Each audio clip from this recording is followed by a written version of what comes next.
Hello, नमस्कार, कैसे हैं आप सभी? मेरा नाम है शुभम बुटोला और आज हम फिर से जुड़ गए हैं आपके साथ युवा वार्ता के इस नए एपिसोड में।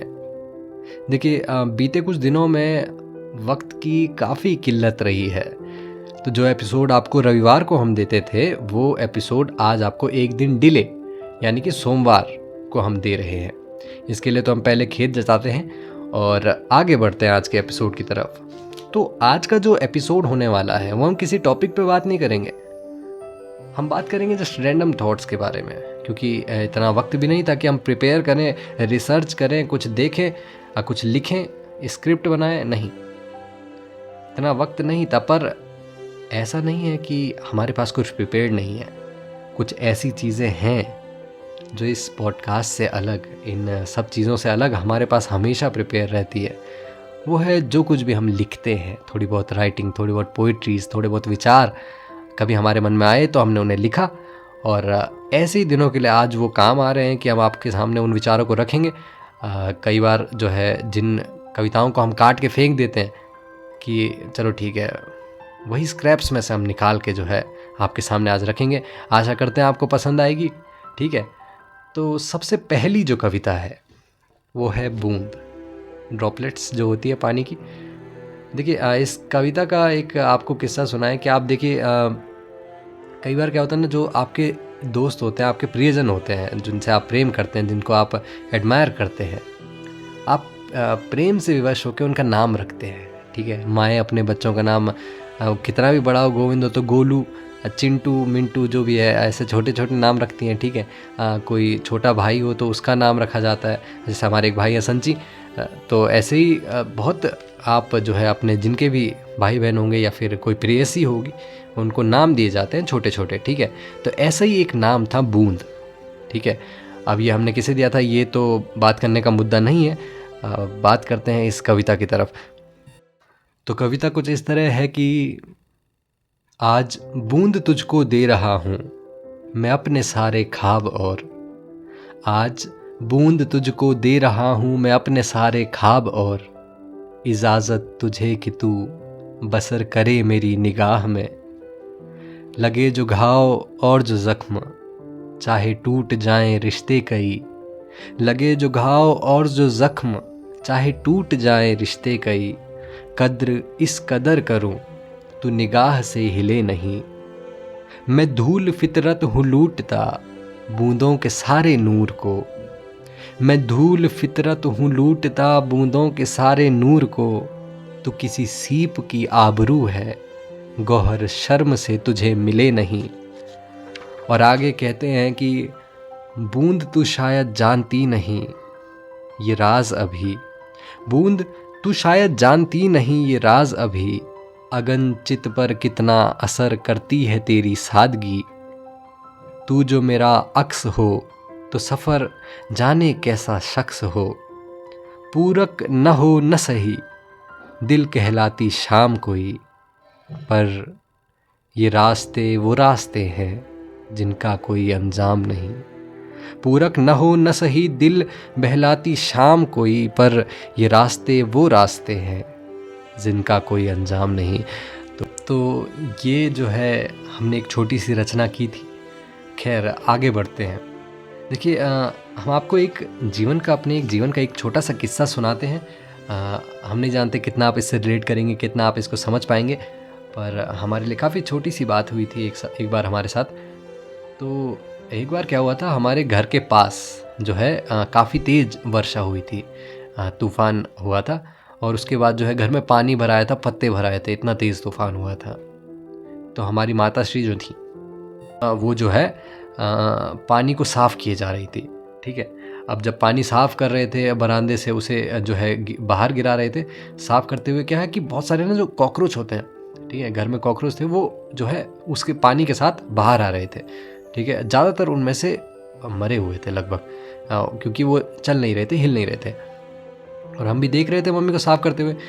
एक कॉकरोच मैंने देखा उल्टा जो है, अब क्या होता है ना, कीड़ों की एक आपने देखा होगा, जब उल्टे हो जाते हैं तो फिर सीधे नहीं हो पाते हैं, मतलब बहुत हाथ पैर हिलाते हैं, तो वैसा ही वो कर रहा था। जो कॉकरोच एक था, बाकी सब कॉकरोच लगभग मर चुके थे, और वो जो एक था वो काफ़ी स्ट्रगल कर रहा था। उसका मतलब पैर रुक ही नहीं रहे थे, काफ़ी तेज़ तरीके से वो जो है उठने की कोशिश कर रहा था, कभी इधर हाथ मार रहा है, कभी उधर हाथ मार रहा है, चाह के भी जो है नहीं उठ पा रहा है।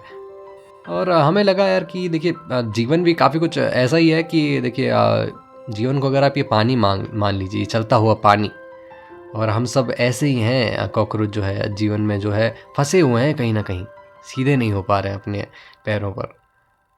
कुछ लोग जो हाथ पैर मारना छोड़ देते हैं वो लगभग मर ही गए हैं, और कुछ लोग कोशिश कर रहे हैं। ठीक है, तो वो कॉकरोच जो है वो कोशिश कर रहा था, काफ़ी कोशिश कर रहा था उठने की। तो यार एक वक्त के बाद हमें लगा यार कि वो जो मर गए और ये जो कॉकरोच स्ट्रगल कर रहा है, इन दोनों में क्या अंतर है? हम भी अपने जीवन में काफ़ी स्ट्रगल करते हैं, क्या ऐसे ही हमारा जीवन स्ट्रगल करते ही ख़त्म हो जाएगा? क्योंकि चाह के भी वो कॉकरोच उठ नहीं सकता था, इतनी स्ट्रगल के बावजूद भी। अब काफ़ी वक्त तक हमने उस कॉकरोच को ऐसे देखा, वो उठने की कोशिश कर रहा था, नहीं उठ पा रहा था, नहीं उठ पा रहा था। ठीक है, तो आखिर में हमको लगा यार इतना कर रहा है, तो मैंने क्या किया, एक छोटी सी माचिस की तीली थी और उस कॉकरोच के पास रख दी। ठीक है, कॉकरोच ने उसे पकड़ा और वो सीधा हो गया, अपने पैरों पे आ गया। ठीक है, इस तरह से ये कॉकरोच जो मरने वाला था, उल्टा होकर वो जो है सीधा होकर अब जीने वाला था आगे। बहुत छोटी सी बात है, पर जब हम अपने कमरे में गए, लौटकर इस बारे में सोचा, इस छोटी सी बात के बारे में सोचा, तो हमने अपने रोल के बारे में सोचा कि मैं वहाँ पर क्या कर रहा था, मैं उस समय किसका रोल निभा रहा था। देखिए बोलने में काफ़ी बड़ी बात होगी, लेकिन उस समय हम वहाँ पे भगवान का जो है रोल एक तरह से निभा रहे थे। क्योंकि आप ऐसे ही देखिए ना कि भगवान हम सभी को ऐसे ही देखते होंगे ना ऊपर से, हम उनके लिए इतने ही छोटे होते होंगे। ठीक है, जीवन में ऐसे ही स्ट्रगल कर रहे हैं, कुछ लोगों ने हाथ पैर छोड़ दिए, कुछ लोग अभी भी स्ट्रगल कर रहे हैं, भगवान ऊपर से ऐसे ही तो देखते होंगे, जहाँ भी है भगवान पूरी संसार में ऐसे ही देखते होंगे, बिल्कुल शुरू से देखते होंगे कि कौन कितना स्ट्रगल कर रहा है, कौन कहाँ से आया है, कौन कहाँ जाने वाला है, किसके साथ क्या होने वाला है। और जिस तरह मैंने उस कॉकरोच के सामने एक तीली रखी थी ना, इसलिए नहीं कि मुझे दया आ रही थी, इसलिए कि मैं बहुत देर से देख रहा था यार, काफ़ी स्ट्रगल कर लिया भाई ने, मतलब बहुत ज़्यादा हाथ पैर मार लिए, तो वो डिज़र्व करता था सीधा होना। वैसे ही जब भगवान हमें अपनी पूरे पोटेंशियल पे काम करते हुए देखते हैं, अपनी पूरी दृढ़ निष्ठा से काम करते हुए देखते हैं, तो कहीं ना कहीं वो हमारे रास्तों में ऐसी छोटी छोटी तीलियाँ हमारा सहारा बन के एक शक्ति जो है काम करती है। तो ऐसा मुझे एहसास हुआ, और इस स्टोरी से आप भले ही बहुत ज़्यादा तुक ना बनाती हो, पर मैं बस इतना कहना चाहूँगा कि आप इससे रिलेट करें अपने जीवन में जो है। अगर आप स्ट्रगल कर रहे हैं तो अच्छी बात है, भगवान कहीं ना कहीं से देख रहे होंगे और आपके सारे स्ट्रगल्स को कहीं ना कहीं जो है पे किया जाएगा। और बस यही कहते हैं कि अपने काम से ईमानदारी रखिए। आप जो भी कर रहे हैं, जो कुछ भी कर रहे हैं, कोई भी काम ऐसा नहीं है कि आपका मन नहीं है तो जो है हो ही नहीं सकता। हर काम में उम्मीद है। आप अपने काम को दृढ़ इच्छा से कीजिए, मन से कीजिए और ईमानदारी से कीजिए, तो हमें लगता है कहीं ना कहीं भगवान जो है आपको पे करेंगे, डिज़र्व जो आप करते हैं। ठीक है, नेचर आपको देता है वो सब चीज़ें। तो चलिए आगे बढ़ते हैं। ये तो छोटी सी बात हमारे मन में थी, हमारे किताबों कॉपियों में थी, तो आपसे जो है हमने शेयर की। आगे बढ़ते हैं। देखिए एक छोटी सी गज़ल है आपके सामने लेकर आते हैं। वैसे गज़लों का भी काफ़ी एक बहुत डीप कनेक्शन रहा है। पहले कभी कभी हमें लगता था ना कि पोइट्री करना और शायरी करना काफ़ी छैली बात हो चली है। देखो कि मतलब सिर्फ वेले और खाली बैठे लोग जो है शायरी की तरफ जाते हैं, ऐसा हमें लगता था। और जब आप टिकटॉक का ट्रेंड देखते हैं ना कि हर कोई शायर बना हुआ, हर कोई जो है ओपन माइक्स में गया है और कुछ भी बोल रहे हैं, कुछ भी कह रहे हैं, न तुक बन रहा है, बस एक रैंडम सी बहुत ही ऑब्वियस बातें कर रहे हैं, बस तुक राइम्स कर रहे हैं और ऑब्वियस बातें, बिल्कुल ऑब्वियस बातें, और लोग काफ़ी पसंद करते हैं। तो हमें लगता था यार ये कैसी छैली बातें हो रही।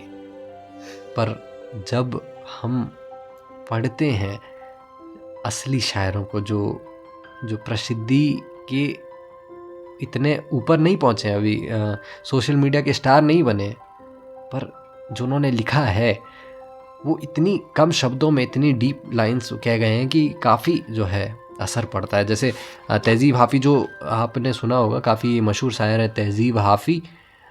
ये तो काफ़ी मशहूर हो चुके हैं, लेकिन लिखते इतना सादा है, इतना इतना गहरा है कि दिल को छू जाती है। ऐसे कई शायर हमारे साथ हैं। तो लिखते हैं कि मेरे दिल में ये तेरे सिवा कौन है, मेरे दिल में ये तेरे सिवा कौन है, तू नहीं है तो तेरी जगह कौन है। हम मोहब्बत में हारे हुए लोग हैं, हम मोहब्बत में हारे हुए लोग हैं, और मोहब्बत में जीता हुआ कौन है। तूने जाते हुए ये बताया नहीं, मैं तेरा कौन हूँ, तू मेरा कौन है। तो देखिए, आप जब ऐसी चीज़ें सुनते हैं ना, काफ़ी एक एक दिल को छूता है, हर कोने में जो है याद रहता है। तो ऐसा कुछ जब हमने सुना तो हमें भी काफ़ी अच्छा लगा, और ऐसा लिखने की कोशिश हम हमेशा करते हैं कि ऐसे अशार हमारे दिल के कोनों से निकले, पर नहीं हो पाता है। जितना कुछ होता है वो आपके सामने रखते हैं। खैर, एक छोटी सी गज़ल है जो हमने लिखी थी, आप उसे सुनिए और बताइए। तो गज़ल कुछ इस तरह है कि अनजान लोग हर तरफ नज़र आ रहे हैं, अनजान लोग हर तरफ नज़र आ रहे हैं, काफ़िले गांव से शहर जा रहे हैं। या आप उस चीज़ पे लगा लीजिए कि आपके बड़े बूढ़े जब घर छोड़ते हैं बच्चे, तो हर तरफ जो है एक अनजान से चेहरे नज़र आते हैं। तो वही कुछ लिखा था कि अनजान लोग हर तरफ नज़र आ रहे हैं, काफ़िले गांव से शहर जा रहे हैं, हर कोई सड़क पर भूखा नहीं बैठा, हर कोई सड़क पर भूखा नहीं बैठा, इन्हीं में से कुछ लोग जहर खा रहे हैं, इन्हीं में से कुछ लोग जहर खा रहे हैं। भला कितने ताज्जुब की बात है, जीने के बाद लोग मर जा रहे हैं। एक सुकून ये कि माँ से मिलने घर गए थे हम, एक सुकून ये कि माँ से मिलने घर गए थे हम, एक सितम ये कि लौट कर अपने घर जा रहे हैं। ये बस्ती है गरीबों की बस्ती जनाब, यहाँ के बच्चे बहुत जल्दी सुधर जा रहे हैं।